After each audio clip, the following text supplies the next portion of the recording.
The thunder rolled across the sky like a warning as Beatrice Armstrong clutched what remained of her once beautiful blue dress. The tattered edges flapping in the wind that howled through Placerville, California in the autumn of 1872. She had traveled 3 days by stagecoach to reach this gold-rush town, only to find herself abandoned, robbed, and humiliated on her very first day in the West. Rain began to fall, first as gentle droplets that quickly transformed into an unforgiving downpour.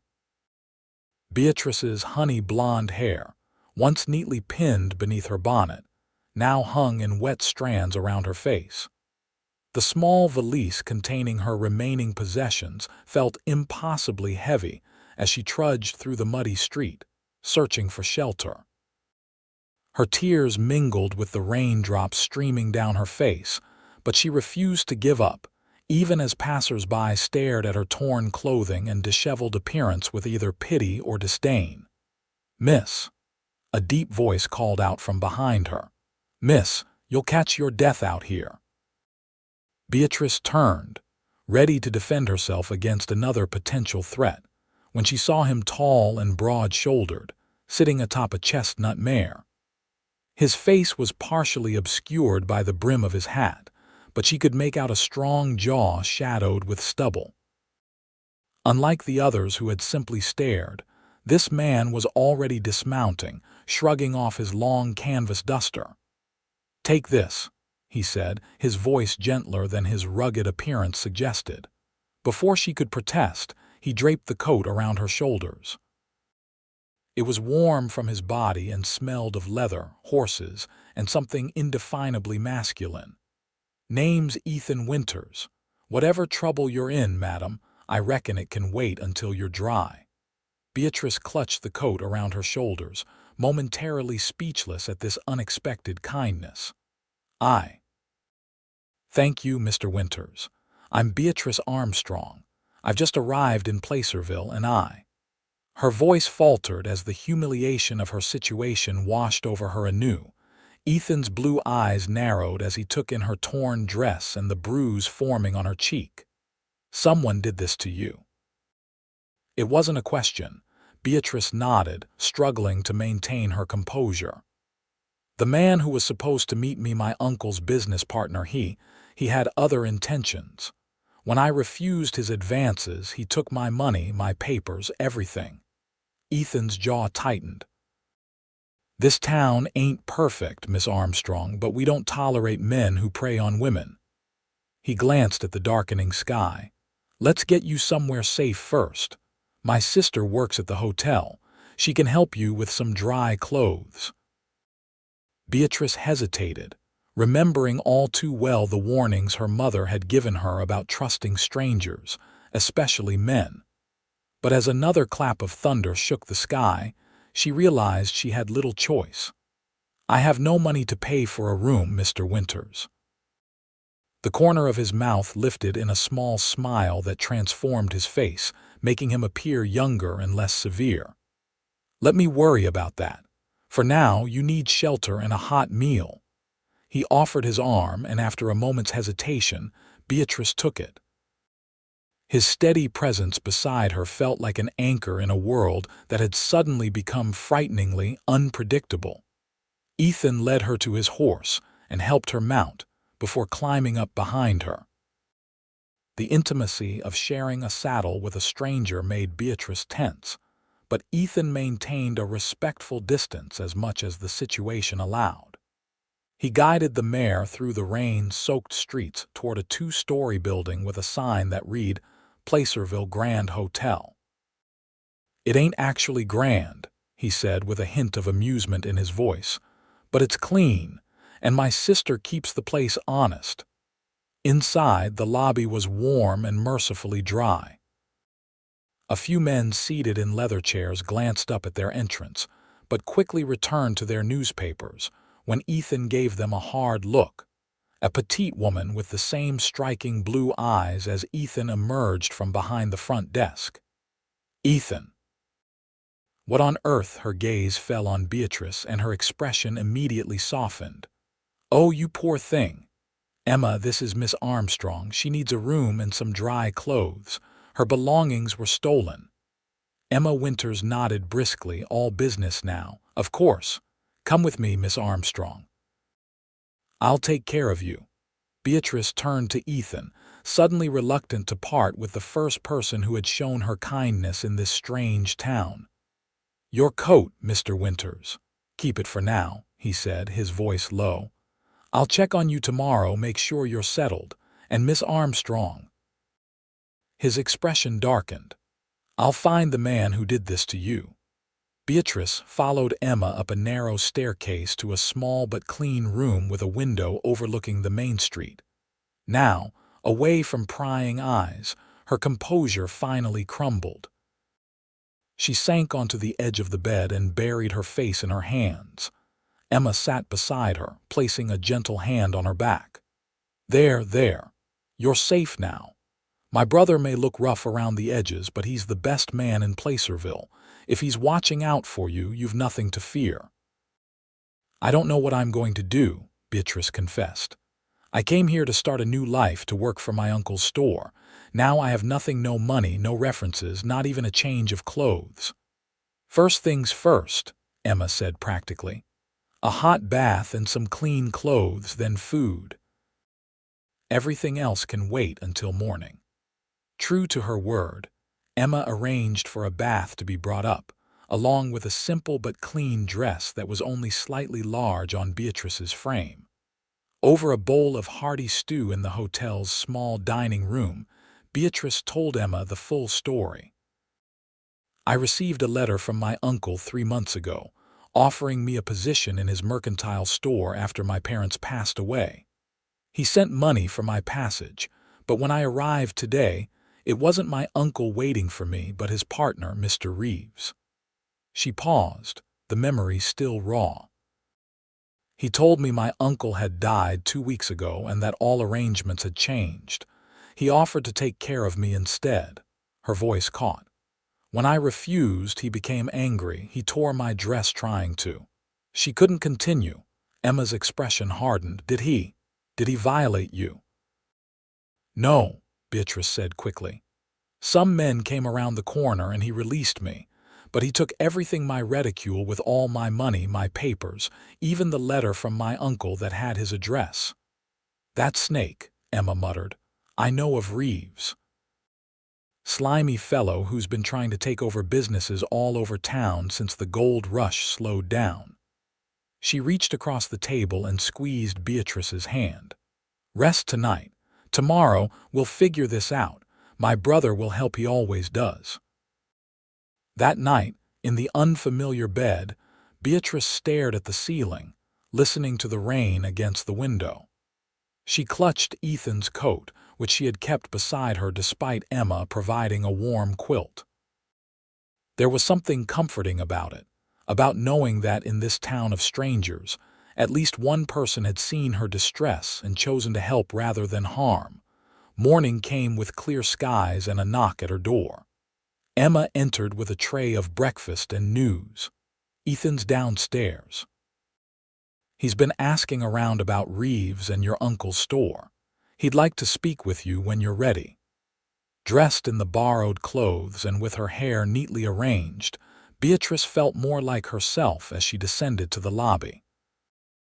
Ethan stood by the window, his tall frame silhouetted against the morning light.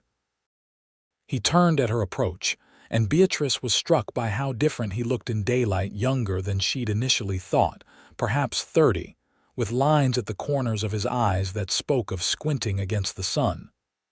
Miss Armstrong, he greeted her, removing his hat. You look much recovered. Thanks to your kindness and your sister's, Beatrice said. I have your coat to return. She held out the folded garment. Keep it a while longer. You might need it. He gestured to a pair of chairs in a quiet corner. I've learned some things about your situation. Seated across from him, Beatrice listened as Ethan explained what he'd discovered. Your uncle, Jonathan Armstrong, did pass away, that much is true. But he left the store to you, not Reeves. They were partners, but your uncle had the controlling interest. Reeves has been trying to claim the business for himself, telling folks your uncle changed his will before he died. Beatrice's heart sank. But without my papers, how can I prove who I am? That's where I might help, Ethan said. I've known the lawyer who handled your uncle's affairs for many years. If you're willing, I can take you to him today. He can verify your identity through questions only family would know. Hope bloomed in Beatrice's chest. You would do that for me. But why? You don't even know me. Ethan's expression turned solemn. My pa raised me to believe a man's character is judged by how he treats those who need help. Besides, his mouth quirked into that transformative smile again, this town could use more decent folks, especially ones as determined as you seem to be. The lawyer's office was a small building near the courthouse. Mr. Hargrove, a bespectacled man with kind eyes, listened intently as Beatrice recounted her story. Miss Armstrong, I'm deeply sorry for your ordeal, he said when she finished. Your uncle spoke of you often. He was very proud of your accomplishments back east and looked forward to your arrival. Then it's true. The store is mine, Beatrice asked, hardly daring to hope. Indeed it is, though there are complications. Reeves has been running things since your uncle's passing, and he's been less than forthcoming about the store's finances. But if you can prove your identity, we can set things right. The questions were specific: her mother's maiden name, where in Boston she had lived, the name of her childhood pet, details about her parents that her uncle would have known. With each correct answer, Mr. Hargrove's smile grew wider. I have no doubt you are Jonathan Armstrong's niece, he declared finally. I'll prepare the necessary documents immediately. However, his expression turned grave. Reeves won't surrender control easily. He's made powerful friends in town, men who benefit from his less than honest business practices. She won't face him alone, Ethan said firmly. His hand rested briefly on Beatrice's shoulder, a gesture of support that sent an unexpected warmth through her. Mr. Winters is right, Mr. Hargrove agreed. In fact, I suggest you stay at the hotel for now. Reeves doesn't know we've met, and that gives us an advantage. I'll file the papers tomorrow, and in the meantime, you should avoid being seen around town too much. As they left the lawyer's office, Beatrice felt both elated and terrified. I never imagined my arrival would become such a complicated affair, she admitted to Ethan as they walked back toward the hotel. The West has a way of testing people, Ethan replied. Separating those who will break from those who will endure. And which do you think I am, Mr. Winters? Beatrice asked, surprising herself with her boldness. Ethan studied her for a moment, his blue eyes intent. I think you're stronger than you realize, Miss Armstrong. The next few days passed in a flurry of activity. True to his word, Mr. Hargrove filed the necessary papers, and Beatrice received temporary identification documents. Emma helped her acquire a few essential items of clothing on credit, promising that once the store was rightfully hers, Beatrice could repay her. Ethan, meanwhile, kept watch over Reeves. The man had been asking questions about the woman in the torn blue dress, clearly worried that his actions might come back to haunt him. Ethan reported that Reeves had been spending long hours at the store, and rumor had it he was going through the ledgers, possibly altering records. On the fourth day, Mr. Hargrove arrived at the hotel with news. The judge has recognized your claim, Miss Armstrong. The store is legally yours. However, he hesitated, there's still the matter of confronting Reeves. The sheriff has agreed to accompany us, but given Reeves' reputation, it might not be a pleasant encounter. I'll be there too, Ethan said. He had taken to joining Beatrice for breakfast each morning, a routine she found herself looking forward to more than she cared to admit. Mr. Winters, you've already done so much, Beatrice protested. I can't ask you to risk yourself further." "You didn't ask," Ethan replied simply. "I'm offering." That afternoon, a small procession made its way to Armstrong's mercantile. Beatrice, Ethan, Mr. Hargrove, and Sheriff Davis, a grizzled man with a no-nonsense demeanor. The store was busy with customers, many of whom stopped to stare as they entered. Calvin Reeves stood behind the counter, his initial welcoming smile freezing when he recognized Beatrice. He was a handsome man in a flashy way, with pomaded hair and an expensive suit, but his eyes were cold and calculating. "Sheriff," he greeted, ignoring the others. "What can I do for you today?" "Mr. Reeves," Sheriff Davis said formally. "I'm here on official business. This is Miss Beatrice Armstrong, Jonathan Armstrong's niece and the legal heir to this establishment. We have papers confirming her identity and ownership." Reeves' face darkened. "There must be some mistake." "Jonathan left the store to me. We had an agreement." "No such agreement exists in any legal document," Mr. Hargrove interjected, placing a folder on the counter. "These are copies of Mr. Armstrong's will and business records. Miss Armstrong is the sole inheritor of this property and all its assets." Reeves' gaze shifted to Beatrice, hatred burning in his eyes. I thought I'd made it clear you weren't welcome in Placerville." "You made it clear what kind of man you are, Mr. Reeves," Beatrice replied, surprised at the steadiness of her own voice. "A man who would assault a woman and steal from her rather than honor his partner's wishes." "You have no proof of any assault," Reeves sneered. "She doesn't need it." Ethan stepped forward, his presence suddenly dominating the room. "Your reputation speaks for itself, Reeves, and now you have a choice: leave quietly or face charges of theft and attempted fraud." The customers in the store had fallen silent, watching the confrontation with undisguised interest.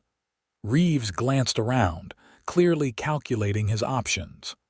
"This isn't over," he finally said, directing his words at Beatrice. "You have no idea how to run this business.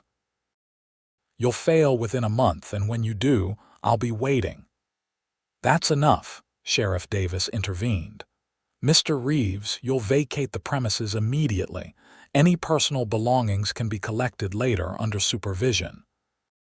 With a final venomous glare, Reeves stormed out, shoving past a customer near the door. The bell above the entrance jangled discordantly in his wake. Beatrice released a breath she hadn't realized she was holding.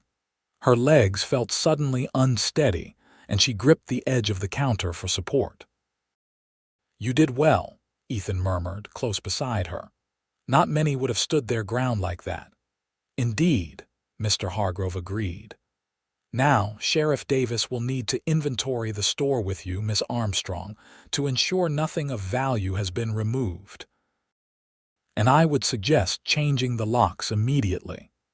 The next few hours passed in a blur of activity. The sheriff methodically went through the store's inventory while Mr. Hargrove explained the financial records to Beatrice. The news was both good and bad. While the store was profitable, Reeves had clearly been skimming from the proceeds. The living quarters above the store, which had been her uncle's home and were now hers, had been left untouched, preserved almost as a shrine to the man. By the time evening fell, Beatrice found herself alone in the store for the first time, surrounded by shelves of goods and the remnants of her uncle's life. It was overwhelming. She sat at the small desk in the back room, papers spread before her, trying to make sense of her new reality. A knock at the back door startled her. Cautiously, she approached, remembering Reeves' parting threat. "Who is it?" she called. "Ethan Winters, Miss Armstrong." Relief washed over her as she unlatched the door. Ethan stood there, a basket in his hands. "Emma thought you might not have had time for dinner," he explained. "She sent some food." "That's very thoughtful," Beatrice said, suddenly aware of her hunger. She stepped back to let him enter. I'm afraid I've lost track of time trying to understand these ledgers. Ethan set the basket on a clear corner of the desk. How are you holding up, truly? The simple question, asked with genuine concern, nearly undid her composure. I don't know, she admitted. Yesterday I was destitute and alone in a strange town. Today I own a business I know nothing about. It's rather a lot to comprehend. You don't have to figure it all out tonight, Ethan said gently. Eat something. Rest. Tomorrow will be soon enough to tackle the details. He helped her unpack the basket: fresh bread, cold chicken, apple pie, and a bottle of cider. As they shared the impromptu meal, Beatrice found herself relaxing for the first time since she'd arrived in Placerville. Tell me about yourself, Mr. Winters, she said, curious about this man who had come to her aid so readily. What do you do when you're not rescuing damsels in distress? A smile tugged at the corner of his mouth. Nothing nearly as exciting. I have a small ranch outside town. Raise horses mainly, some cattle. My pa started it 20 years ago during the early days of the gold rush. He was smart enough to realize that selling supplies to miners was more reliable than mining itself. And your sister works at the hotel. She owns it now, Ethan said with evident pride. Bought it 3 years ago when old man Jenkins decided to retire. She has a talent for business. Unlike me, Beatrice sighed. I worked as a teacher back in Boston. I know nothing about running a mercantile. You'll learn, Ethan said confidently. And folks around here are generally good people. They respected your uncle. They'll give you a chance. He paused, seeming to consider his next words carefully. And if you need help, I'm not far. The offer warmed her in ways she wasn't ready to examine too closely. Thank you, Mr. Winters, for everything. Ethan, he corrected gently. After all we've been through, I think we can dispense with formalities, don't you? Ethan, she repeated, testing the name. Then you must call me Beatrice. Their eyes met across the desk, and something unspoken passed between them, a connection, a possibility. Beatrice looked away first, suddenly flustered. It's getting late, she said, rising. I should probably retire. Ethan stood as well. Of course, lock the doors behind me and I'll check on you tomorrow. He hesitated at the door. Beatrice, welcome to Placerville, properly this time. After he left, Beatrice secured the store and climbed the stairs to her uncle's, now her living quarters. The rooms were simply furnished but comfortable, with touches that spoke of her uncle's tastes: books on the shelves, a comfortable armchair by the window, a quilt that looked handmade draped over the bed. She ran her fingers over these items, trying to connect with the man she had never met, but who had offered her a new beginning. As she prepared for bed, Beatrice caught sight of her reflection in the small mirror above the washstand. She looked different somehow, her eyes more determined, her posture straighter. Perhaps Ethan was right. Perhaps she was stronger than she realized. The following days established a new routine. Beatrice opened the store each morning, greeting customers and learning the inventory. Some people were clearly curious about her, the mysterious niece from back east, but most were welcoming, sharing stories about her uncle and offering advice about life in Placerville. Ethan stopped by regularly, sometimes bringing supplies from his ranch, other times just checking in. Emma visited too, quickly becoming a friend as well as an advisor on the intricacies of running a business in a frontier town. A week after taking possession of the store, Beatrice was arranging a new shipment of fabric when the bell above the door jingled. She looked up, expecting a customer, but instead saw Calvin Reeves. He was impeccably dressed as always, but his face was tight with barely controlled anger. Mr. Reeves, she acknowledged coolly. The sheriff supervised the collection of your personal items days ago. I believe our business is concluded. Our business is far from concluded, Miss Armstrong, Reeves replied, his voice silky. "I've come to make you an offer. I'll buy the store from you a fair price, more than enough for you to return east in comfort." Beatrice's heart pounded, but she kept her expression neutral. "The store isn't for sale." Reeves stepped closer, his smile not reaching his eyes. "You're making a mistake. A woman alone can't succeed in Placerville.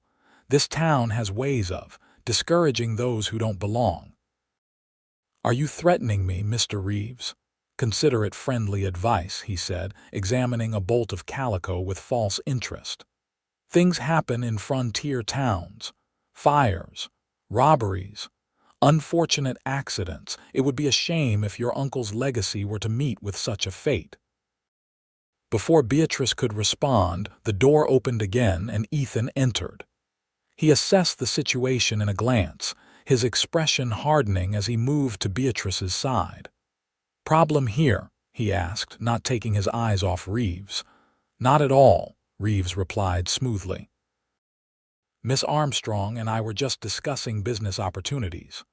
"Seems to me your business with Miss Armstrong is concluded," Ethan said, his voice deceptively calm. "Permanently." The two men stared at each other, the tension in the room palpable. Finally, Reeves shrugged, affecting nonchalance. "As you wish, but my offer stands, Miss Armstrong. Think about it." With a tip of his hat, he left, the door closing firmly behind him. "What did he want?" Ethan demanded as soon as Reeves was gone. Beatrice related the conversation, watching Ethan's expression darken further. "Do you think he would actually resort to violence?" she asked. "I wouldn't put it past him," Ethan admitted. "Reeves has always skirted the edges of the law. But making threats in broad daylight, that's bold, even for him." "What should I do?" "For now, be vigilant. Don't stay here alone at night. Perhaps Emma can stay with you, or you can return to the hotel temporarily." He ran a hand through his hair, a gesture of frustration. "I'll speak with Sheriff Davis, make him aware of the threat." That evening, Beatrice found herself unable to concentrate on the ledgers. Every creak of the building, every shadow cast by the lamplight, seemed ominous. When a knock came at the back door, she nearly jumped out of her skin. "Beatrice, it's Ethan." She hurried to let him in, relief flooding through her at the sight of his solid presence. "I'm sorry I'm being ridiculous," she said, embarrassed by her reaction, jumping at shadows like a child. "There's nothing ridiculous about being cautious," Ethan assured her. He carried a small crate, which he set on the counter. "I brought you something." Inside the crate was a sleek silver pistol and a box of ammunition. "I'm not suggesting you'll need this," Ethan said, "but knowing how to protect yourself in the West is just practical." Beatrice eyed the weapon warily. "I've never fired a gun in my life." "Then it's time you learned." Ethan picked up the pistol, checking that it was unloaded before handing it to her. "It's a Smith & Wesson .32, small enough for a woman's hand but effective." The gun was heavier than Beatrice expected, and she held it awkwardly. "I don't know if I could actually shoot someone, even Reeves. Hopefully, you'll never have to find out, but having the ability might make the difference someday." Ethan spent the next half hour showing her how to load, aim, and fire the weapon, explaining the mechanics in a patient, clear manner. "Tomorrow, if you're willing, we can ride out to my ranch. There's a place where you can practice shooting without disturbing the whole town," he offered. The idea of leaving the confines of the store, of seeing more of the countryside, appealed to Beatrice despite her apprehension about the gun. "I'd like that," she said, "though I'll have to close the store." "One day won't ruin your business," Ethan said with a smile. "Besides, everyone closes for a day now and then. It's one of the advantages of being the owner." The next morning dawned clear and crisp, a perfect autumn day. Beatrice left a sign in the store window, "Closed for inventory," and met Ethan at the livery stable, where he had arranged for a gentle mare for her to ride. "Have you ridden before?" he asked, helping her mount. "A little in Boston's parks," Beatrice admitted, "but never over open country." "Daisy here will take good care of you," Ethan assured her, patting the mare's neck. "She's steady as they come." The ride out of town was exhilarating. The landscape opened up around them, rolling hills dotted with oak trees, the distant mountains rising blue against the horizon. Beatrice found herself relaxing in the saddle, enjoying the rhythmic movement of the horse beneath her and Ethan's companionable presence beside her. "It's beautiful," she said as they crested a hill, and the valley spread out before them. "I can see why people are drawn to the West, despite its hardships." "That view is part of why I stayed," Ethan admitted. "After the war, many men drifted west looking for something: fortune, adventure, a fresh start. I came with my father and sister, thinking we'd make our pile and return east." "But the land gets in your blood." "You fought in the war?" Beatrice asked, realizing how little she actually knew about him. Ethan nodded, his expression momentarily distant. "Union Army, cavalry, not something I care to dwell on, but it taught me the value of peace and honest work." The Winters ranch came into view as they rounded a bend, a modest but well-maintained house. Several outbuildings and corrals containing horses of various colors. A bunkhouse stood a short distance away, with smoke rising from its chimney. "It's not grand," Ethan said with a hint of apology, "but it's home." "It's wonderful," Beatrice replied sincerely. There was something honest and inviting about the place, a sense of purpose and care in every detail. A young man emerged from one of the barns as they approached. "Boss, wasn't expecting you today." "Thomas, this is Miss Armstrong," Ethan introduced. "She's taken over her uncle's mercantile in town. Miss Armstrong, this is Thomas Riley, my foreman and right hand." Thomas tipped his hat respectfully. "Madam, heard about your troubles with Reeves. Man's a snake." "Thank you for your candor, Mr. Riley," Beatrice said, finding his bluntness refreshing after days of polite inquiries in town. "Thomas, we'll be using the south pasture for some shooting practice," Ethan informed him. "Make sure none of the men wander down that way for the next hour or so." After seeing to their horses, Ethan led Beatrice to a secluded area where several bottles had been arranged on a fallen log. He removed the pistol from his saddlebag and handed it to her. "Remember what we practiced last night: firm grip, steady arm, squeeze the trigger, don't jerk it." Beatrice's first few shots went wild, the recoil surprising her despite Ethan's warnings. But he was a patient teacher, adjusting her stance, demonstrating the proper technique. By the 10th shot, she had managed to hit one of the bottles, sending glass shards flying. "I did it," she exclaimed, surprised by her own accomplishment.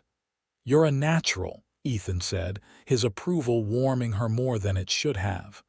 "A few more practice sessions and you'll be as steady as any gunslinger." "Hardly that," Beatrice laughed, "but perhaps enough to make Reeves think twice." They practiced until Beatrice's arm ached from holding the pistol, then returned to the ranch house for lunch, a simple but satisfying meal of cold chicken, bread, and apple cider, reminiscent of their first shared dinner at the store. As they ate on the front porch, enjoying the autumn sunshine, Beatrice found herself studying Ethan. Away from town, he seemed more relaxed, the stern set of his shoulders eased. His hands, strong and calloused from ranch work, handled his food with surprising delicacy. She had initially been drawn to him out of gratitude for his help, but now she found herself noticing other things: the way the corners of his eyes crinkled when he smiled, the thoughtful way he considered her questions before answering, the quiet confidence he exuded. "You're staring, Miss Armstrong," Ethan said, amusement in his voice. "Do I have food on my face?" Beatrice blushed, embarrassed at being caught. "No, I was just thinking how different you seem here compared to town." "This is where I belong," he said simply. "In town, I'm always on guard. Here I can just be." "I understand," Beatrice said softly. "In Boston, I always felt I was playing a role, the proper young lady, the dedicated teacher, the dutiful daughter. Since coming west, despite all the difficulties, I've felt more myself." Ethan's gaze lingered on her face. "The West has a way of stripping away pretense. Out here, you can't hide behind social niceties or family connections. You're judged by what you do, not who you are." "Is that why you helped me that first day?" Beatrice asked. "Because of what I did standing up to Reeves, trying to preserve my dignity despite everything." "Partly," Ethan admitted, "but mostly because—" He paused, seeming to search for words. "Because when I saw you there in the rain, holding yourself together despite everything, I recognized something. A kind of courage that has nothing to do with guns or physical strength. The kind that keeps you moving forward when it would be easier to give up." His words touched something deep within Beatrice, a recognition of her own resilience that she had never fully acknowledged. "Thank you," she said softly. "Not just for the help, but for seeing that in me when I couldn't see it myself." The moment stretched between them, charged with unspoken possibilities. Ethan leaned forward slightly, and Beatrice found herself drawn toward him, her heart racing. The spell was broken by the sound of hoofbeats approaching. Ethan pulled back, his expression closing as he stood to greet the rider Thomas, returning from town. "Boss," Thomas called, his face grim. "Got news you need to hear. Reeves has been busy." Ethan's jaw tightened. "What kind of busy?" "He's been talking to the bank. Word is, he's trying to call in the loan on Armstrong's mercantile, saying there are unpaid debts from before old Mr. Armstrong passed." Beatrice gasped. "But that's impossible. Mr. Hargrove assured me all debts were settled. The store is mine free and clear." "Reeves has friends at the bank," Ethan said grimly. "And money talks in Placerville same as anywhere." He turned to Thomas. "Saddle fresh horses. We need to get back to town." The ride back was tense, with none of the leisurely enjoyment of the morning's journey. Beatrice's mind raced, trying to make sense of this new threat. If Reeves could somehow claim financial control over the store. They reached Placerville by mid-afternoon. The town seemed unusually busy, with clusters of people gathered outside the bank and in front of the mercantile. "Something's not right," Ethan muttered as they approached. Sheriff Davis stood outside the store, talking with several men Beatrice recognized as town council members. He looked up as they approached, his expression troubled. "Miss Armstrong, Mr. Winters. Good timing. We've got a situation here." "What's happened?" Beatrice demanded, dismounting quickly. "Reeves has presented documents to the bank claiming your uncle owed substantial sums to his mining investments. According to these papers, your uncle put up the store as collateral."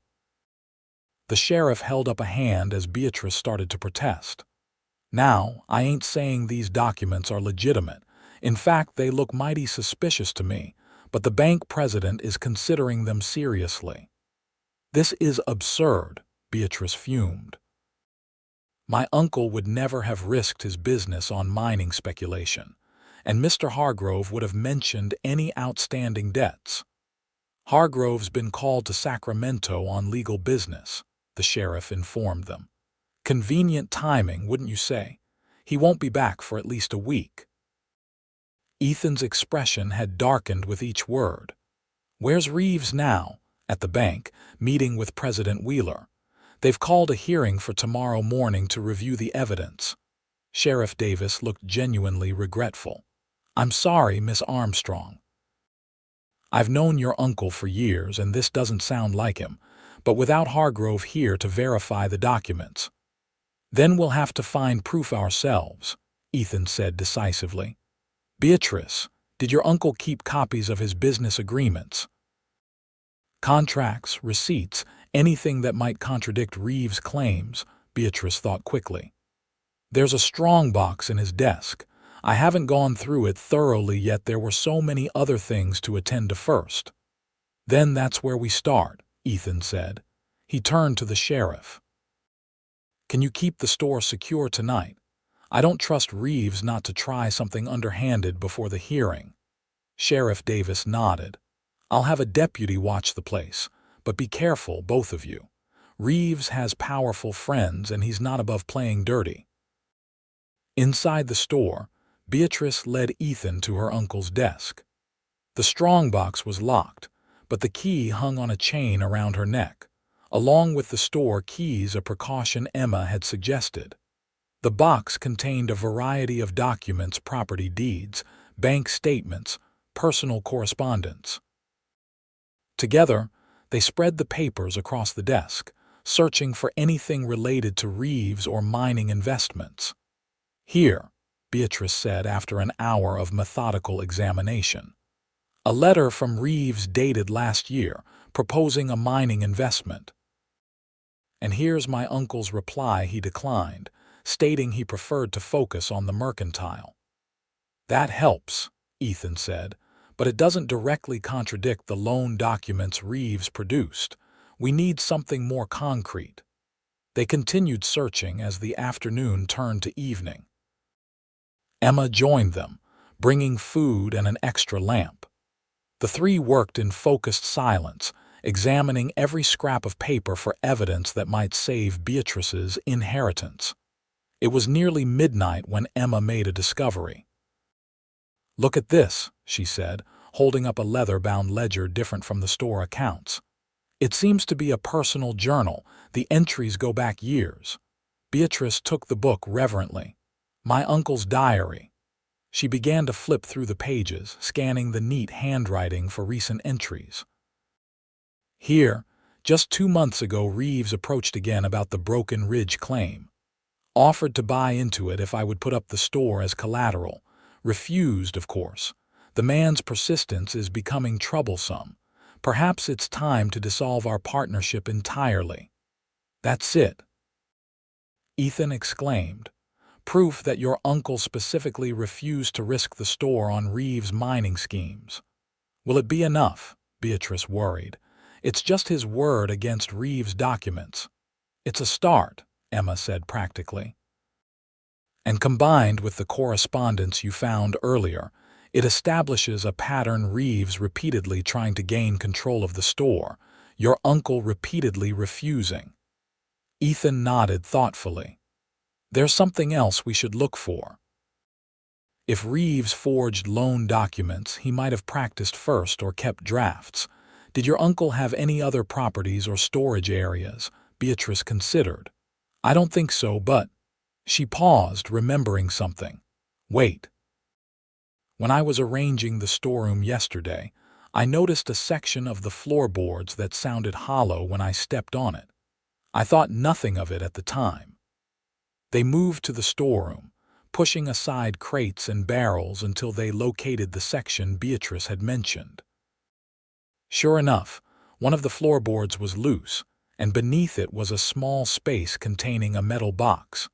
Inside were several documents, including a formal dissolution of partnership agreement dated just 1 week before her uncle's death. It had been signed by Jonathan Armstrong, but not by Reeves. He was cutting ties with Reeves, Beatrice realized. That's why Reeves was so eager to intercept me when I arrived. He knew the partnership was ending, and with it, his access to the store's profits. And here's something even better, Ethan said, examining another document. A letter from the bank confirming that all outstanding loans against Armstrong's mercantile were paid in full as of 6 months ago. The store is unencumbered. We've got him, Emma said triumphantly. These documents directly contradict his claims. They spent the rest of the night organizing their evidence and preparing for the hearing. When morning came, Beatrice was exhausted but determined. She dressed in her best outfit, a simple but elegant blue dress that Emma had helped her purchase, and pinned her hair neatly. Ethan met her at the store, dressed more formally than she had ever seen him.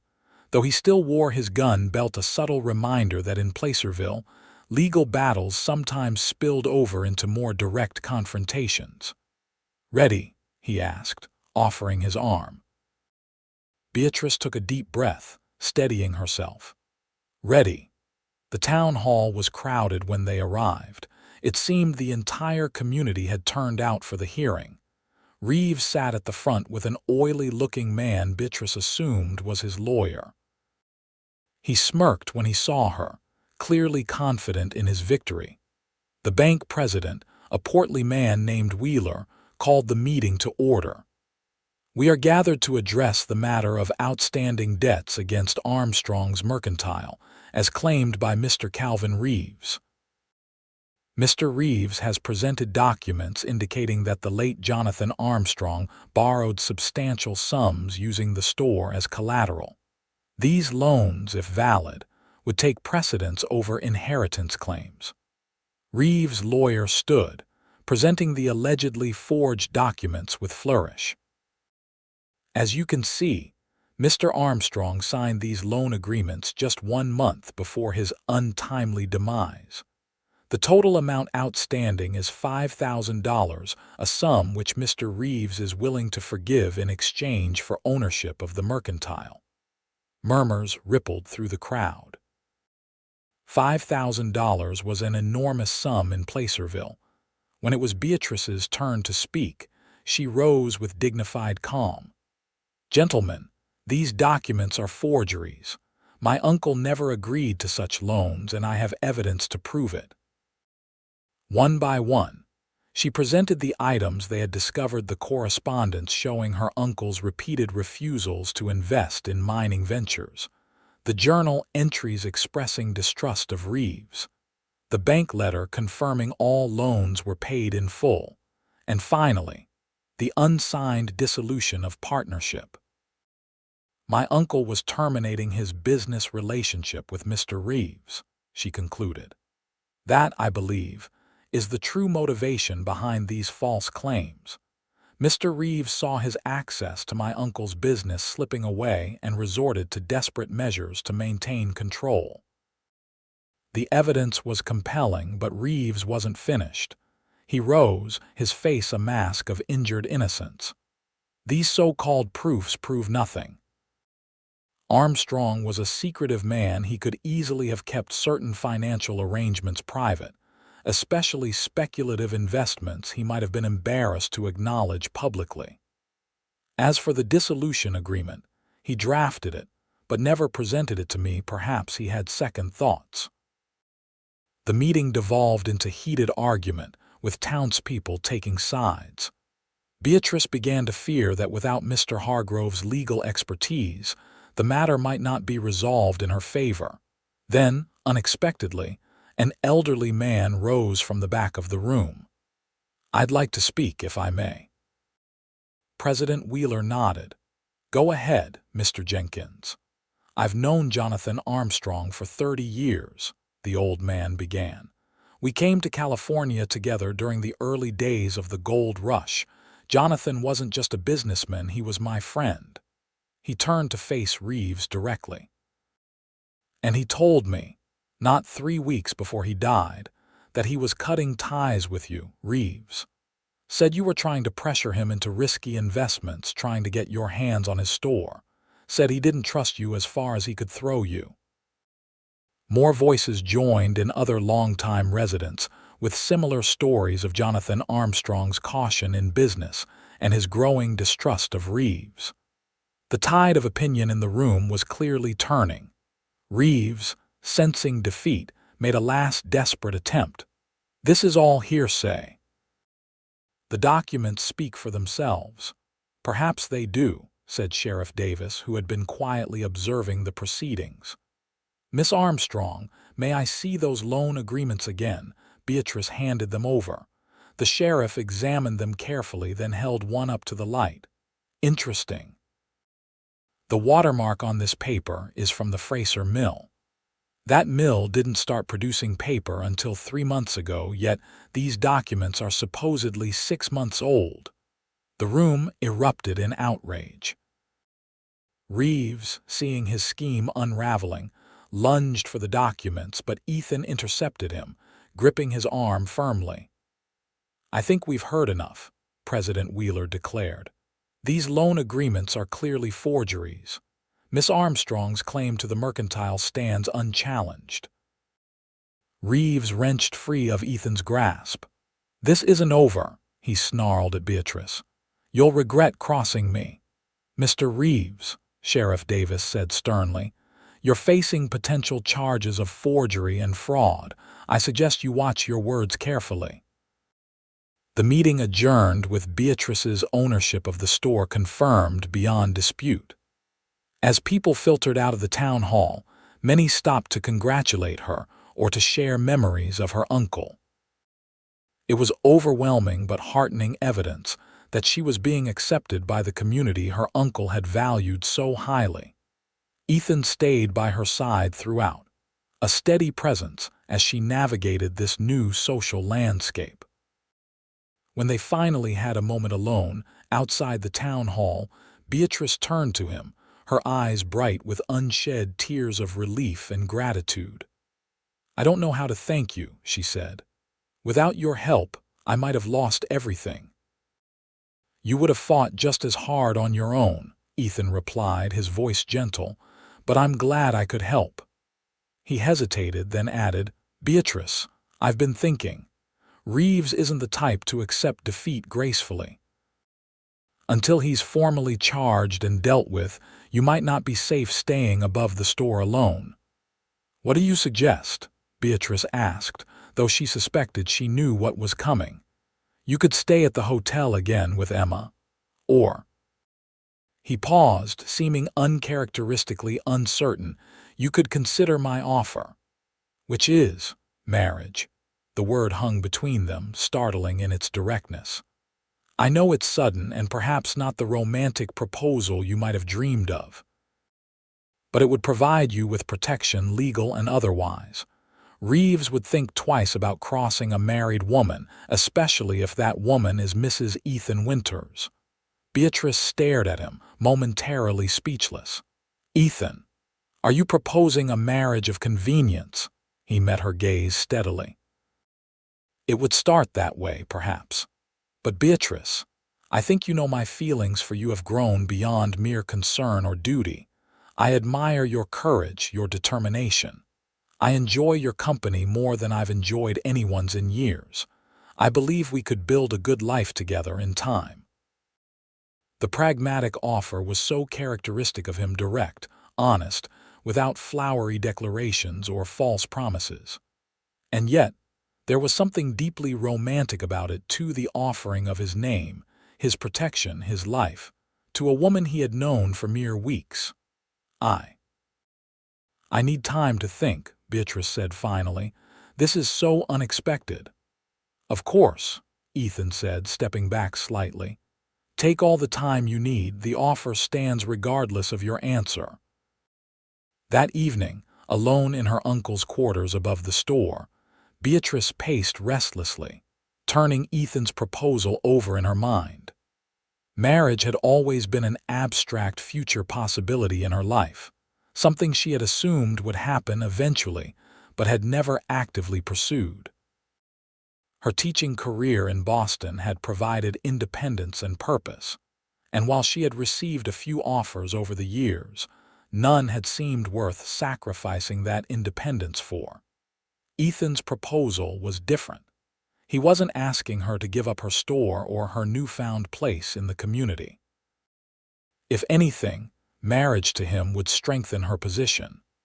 And beyond the practical considerations, there was the undeniable connection between them, a mutual respect and understanding that had developed with surprising speed. A knock at the door interrupted her thoughts. She approached cautiously, the pistol Ethan had given her close at hand. "Who is it?" "Emma Winters." "May I come in?" Beatrice unlocked the door, relieved to see her friend. "Emma, come in. Is everything all right?"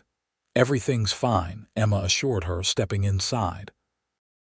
"I just thought you might like some company tonight after everything that's happened." She eyed Beatrice shrewdly. "And perhaps you might want to talk about my brother's proposal," he told you, Beatrice asked, surprised. "He didn't have to. I know my brother better than anyone, and I've seen how he looks at you." Emma settled herself in the small sitting area. "So, what are you thinking?" Beatrice sighed, joining her. "I'm not sure what to think. It's all happened so fast. A month ago, I was teaching children in Boston, and now I'm a store owner in California being proposed to by a rancher I've known for less than 2 weeks. Life moves at a different pace out here," Emma said with a small smile. "Ethan isn't one to act on impulse, especially with something as serious as marriage. If he's asked you, it's because he's certain." "Certain of what, though?" "That I need protection. That Reeves is a threat. Those aren't reasons to marry someone." "Beatrice," Emma said gently, "my brother didn't offer marriage just to protect you. He cares for you deeply. I've never seen him so alive as he's been these past days. After the war, Ethan withdrew into himself. He focused on the ranch, on practical matters, on helping others, but he kept his own feelings tightly controlled. Until you." "But how can he know so soon? How can I know?" Beatrice asked, voicing her deepest uncertainty. "Sometimes you just do," Emma replied simply. "My parents knew within a week of meeting that they were meant for each other. They had 50 years together before they passed." She leaned forward, taking Beatrice's hands in hers. "I'm not saying you should accept if you're uncertain, but don't let the speed of it be your only concern. Ask yourself how you feel when you're with him, what you want for your future. The rest will follow." After Emma left, Beatrice continued to consider the proposal. She thought about Ethan, his quiet strength, his unwavering support, the way his rare smiles transformed his face. She thought about their conversations, how he listened to her ideas and respected her opinions. She thought about the moment at his ranch when they had nearly kissed, and the undeniable attraction she felt toward him. And she thought about her own feelings, the warmth that spread through her whenever he appeared, the sense of security she felt in his presence, the way she found herself looking forward to their next meeting even as the current one ended. By morning, she had made her decision. Ethan arrived at the store just after opening, as had become his habit. He nodded to her formally, maintaining a careful distance that spoke of his determination not to pressure her. "Good morning, Beatrice. I hope you slept well." "Well enough, thank you." She finished serving a customer, then turned to him. "Ethan, could we speak privately?" In the back room, his expression remained neutral, but she could see the tension in his shoulders as he followed her. Once they were alone, Beatrice took a deep breath. "I've been thinking about your proposal," she began, and his voice was steady, but his eyes betrayed his anxiety. "My answer is yes," Beatrice said simply. "I will marry you, Ethan Winters." Relief and joy transformed his face. "You're sure?" "I meant what I said about taking time to consider, I'm sure," Beatrice interrupted.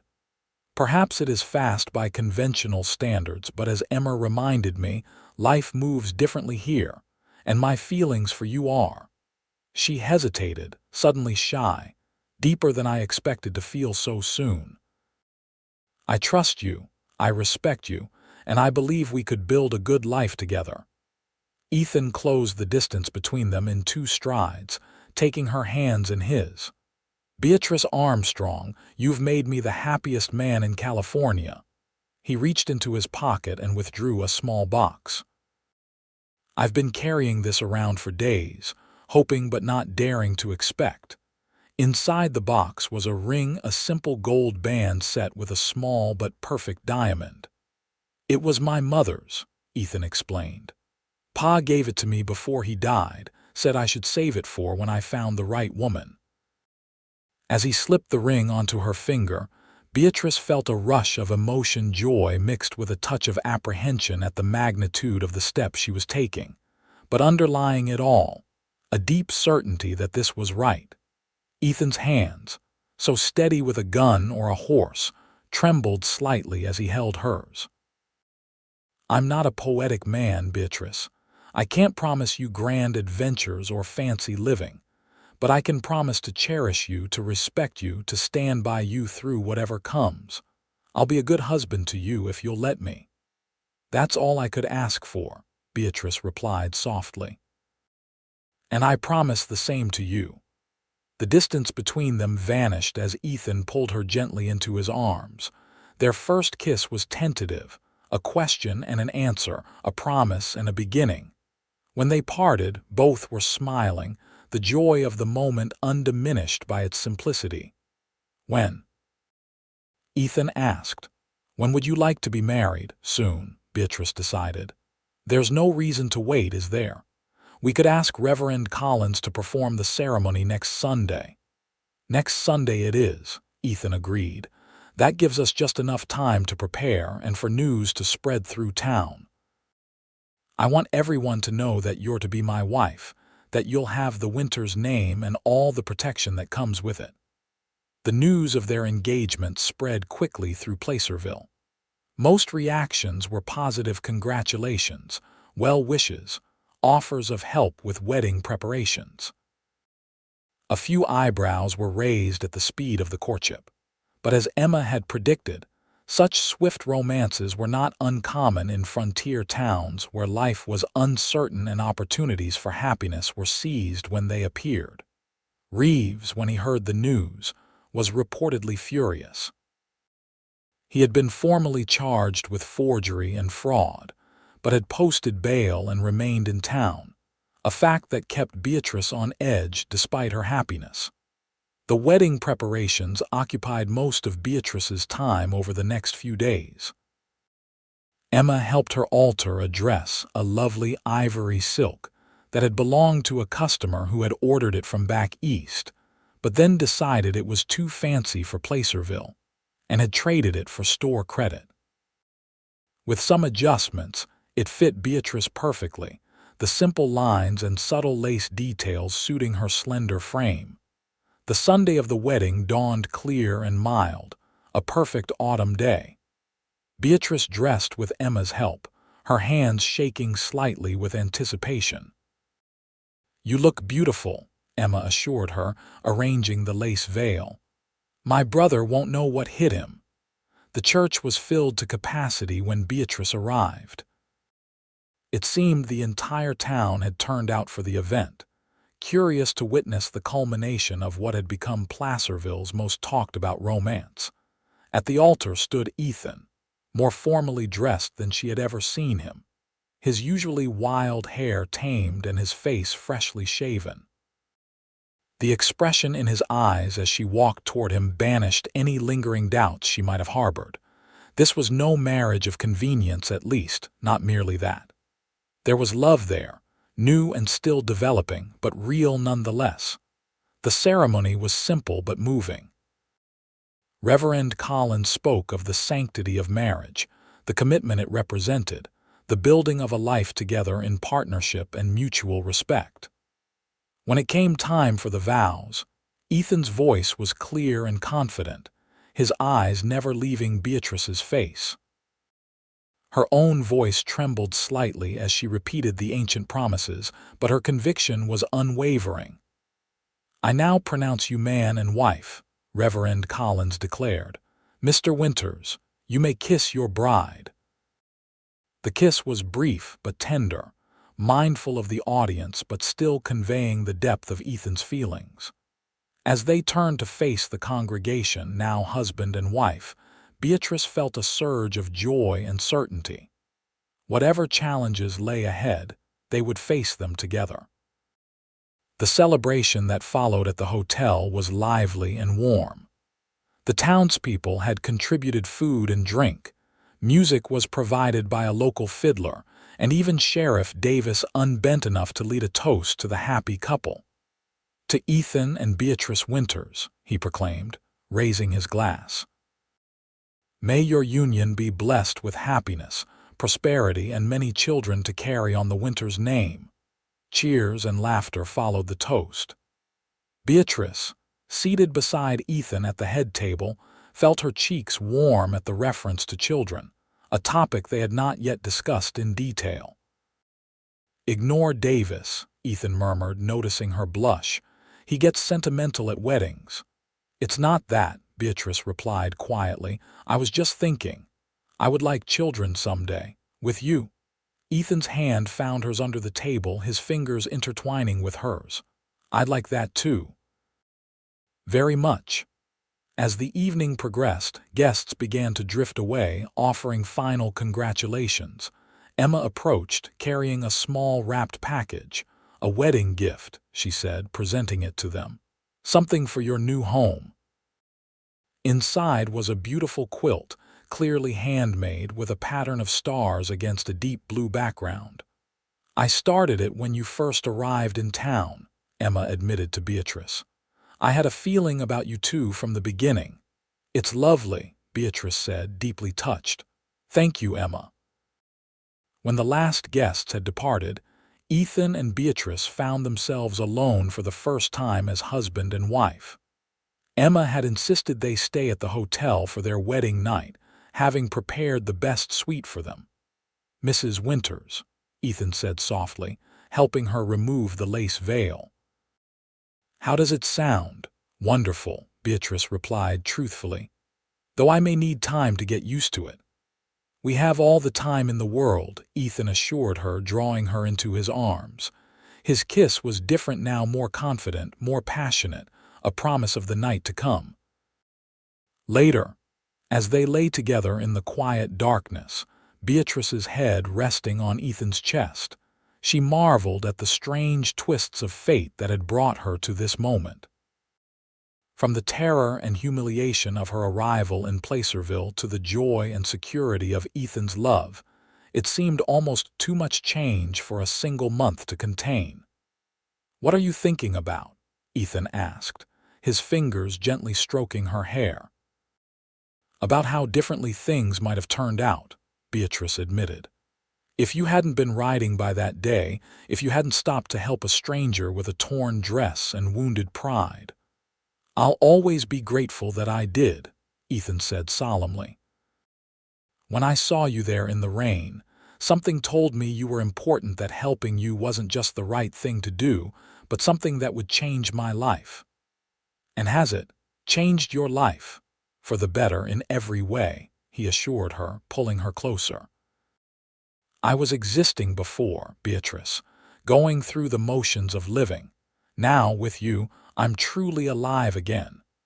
The days that followed settled into a new rhythm.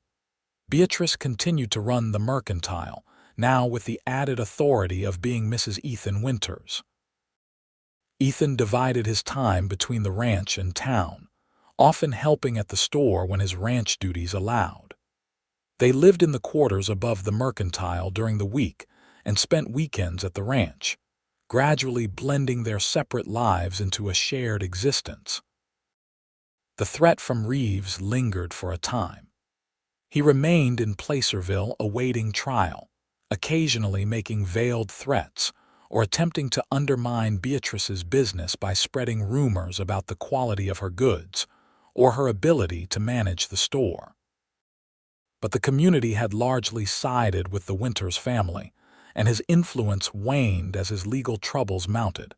2 months after the wedding, news arrived that changed the situation dramatically.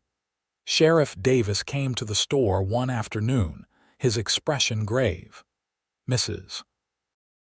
Winters," he greeted Beatrice formally, "is your husband around? I have news that concerns both of you." Ethan was summoned from where he had been taking inventory in the storeroom. "Sheriff, what's happened? It's Reeves. He's gone, skipped bail, but before he left he was up to his old tricks." The sheriff produced a wanted poster. "This came in from Sacramento yesterday. Seems Reeves has been operating under various names throughout California, running confidence schemes and forgery operations. The state authorities have been after him for years." Beatrice examined the poster, which showed a reasonably good likeness of Reeves alongside a list of aliases and known crimes. "So he was a criminal all along, not just a dishonest businessman." "Appears so," Sheriff Davis confirmed. And there's more. In his hurry to leave town, he left behind some papers. Among them were drafts of the forged loan documents he tried to use against you and notes suggesting he may have had something to do with your uncle's death. What? Beatrice gasped. My uncle died of heart failure. The doctor confirmed it.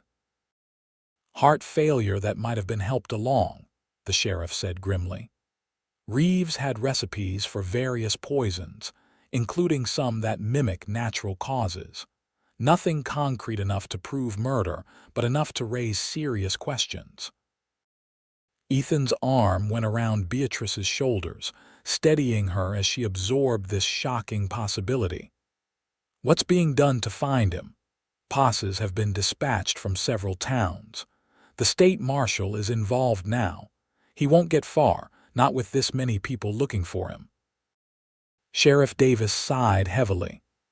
I'm sorry to bring this news, especially about your uncle, Mrs. Winters, but I thought you should know.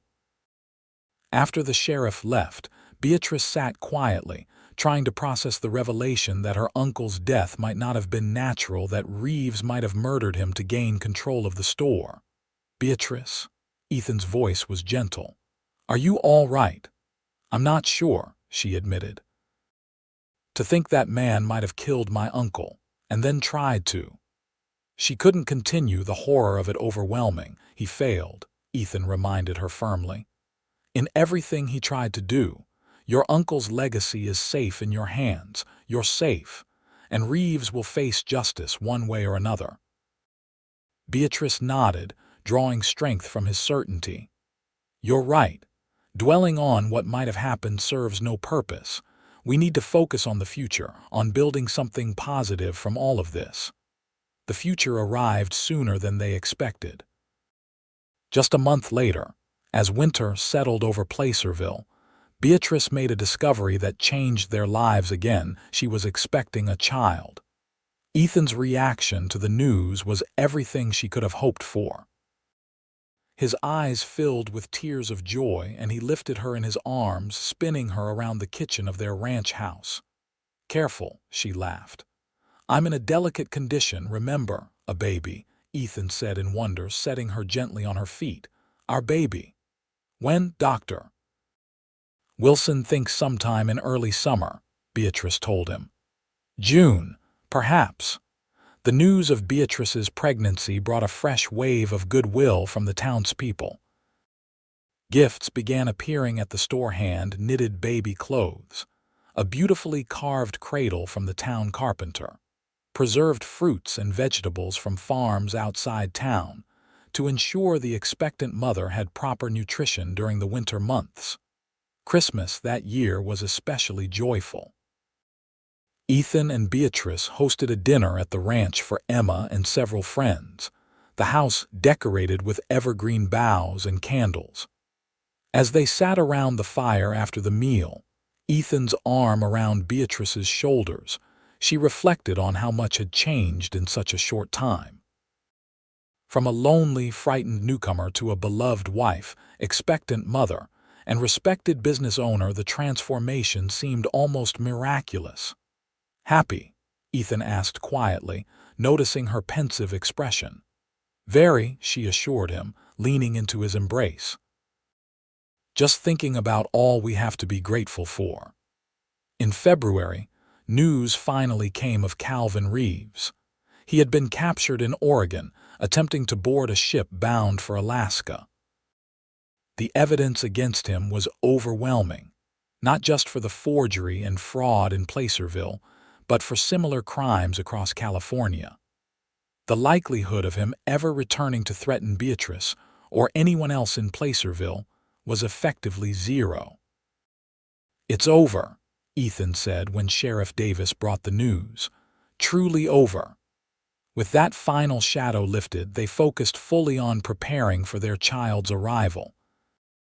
Ethan converted a small room adjacent to their bedroom at the ranch into a nursery, painting it himself and installing shelves for books and toys. Beatrice continued to work at the store until her advancing pregnancy made standing for long periods difficult, at which point she hired a young woman named Clara to assist her. As Beatrice's time drew near, they decided she should remain at the ranch rather than in town. Emma came to stay with them, her experience as a midwife invaluable as they waited for the baby's arrival. June brought perfect weather to the foothills, warm days, cool nights, wildflowers carpeting the meadows. Beatrice spent her days sitting on the porch, sewing baby clothes or reading, watching Ethan and his men work with the horses in the corral, feeling the occasional kicks and movements of the new life growing within her. The labor began on a clear morning, heralded by sharp pains that Beatrice initially mistook for normal discomfort. By afternoon, there was no mistaking what was happening. Emma sent one of the ranch hands to fetch Dr. Wilson from town while she prepared the bedroom and tried to keep Beatrice comfortable. Ethan paced anxiously outside, barred from the birthing room by tradition, but desperate to be with his wife. The sounds of Beatrice's pain tore at him, making him feel helpless in a way he hadn't experienced since the war. The hours stretched on, the summer day fading into twilight. Dr. Wilson arrived and joined Emma in the bedroom, his presence bringing some reassurance. Still, Ethan continued his vigil, praying as he hadn't since he was a boy. Finally, just as the first stars appeared in the night sky, a different sound reached his ears, the thin, indignant cry of a newborn. The bedroom door opened and Emma emerged, her face tired but radiant. "Come meet your son, Ethan," she said, beckoning him inside.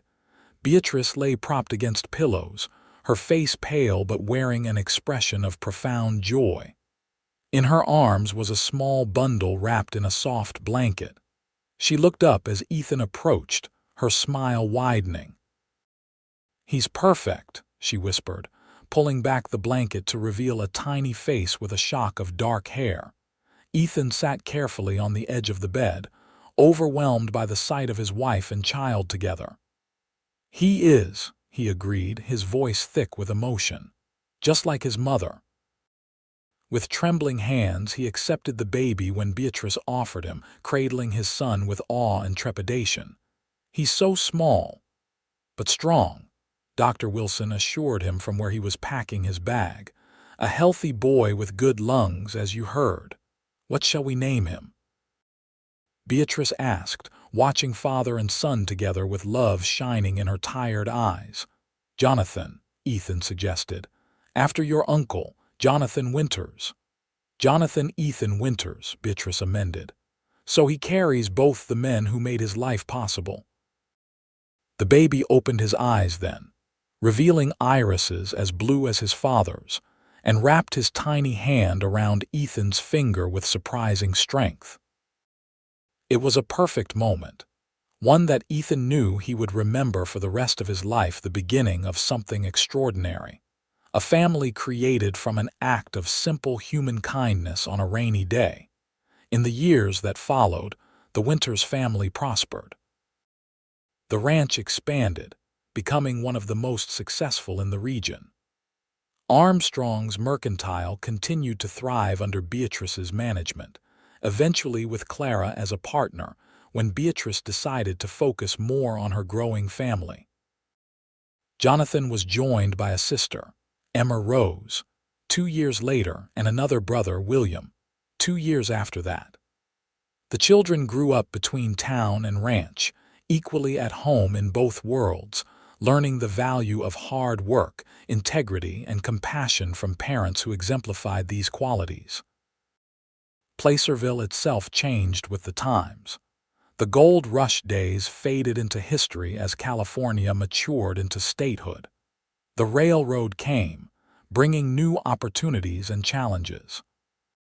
Through it all, the Winters family remained a cornerstone of the community, respected and admired for their business acumen, their generosity, and their unwavering commitment to each other.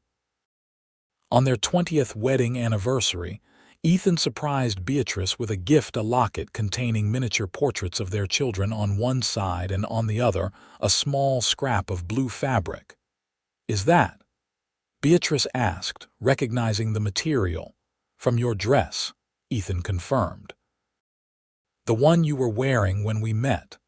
I found a piece caught on a button of my coat after I gave it to you. Kept it all these years as a reminder." "A reminder of what?" Beatrice asked, though she thought she knew. "Of how the best things in life often come from the worst moments," Ethan said, taking her hands in his. 20 years ago, you arrived in this town with nothing but courage and determination. You could have given up, gone back east, found an easier path.